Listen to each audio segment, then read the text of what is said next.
নমস্কার বন্ধুরা, আজকের কবিতার নাম সময় তুমি ভুলে যাবে।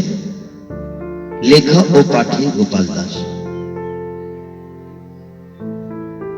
সময় তুমি ভুলে যাবে নিজ নিয়মে, ছন্দে, আপন মহিমায়।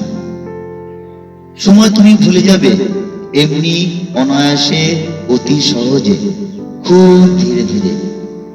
অস্তিত্বের এক বিন্দু পড়ে থাকবে না সময়ের কাছে।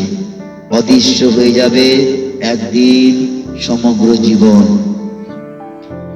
আজ যা কিছু অতি প্রিয়, হৃদয়ের খুব কাছের, আপন, নিয়তির হাতে তখন তা তুচ্ছ, ক্ষুদ্র, অতি সাধারণ।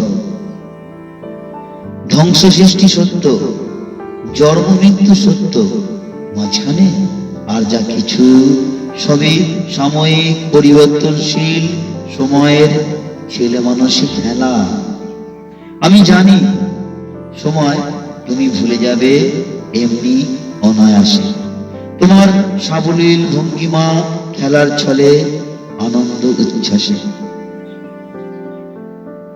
তুমি আবার মেতে উঠবে নতুনের গানে, প্রেমে, নবযৌবনে, নতুন পুরাতনের এক অপূর্ব সুন্দর মেলবন্ধন, বিচ্ছেদ খেলা।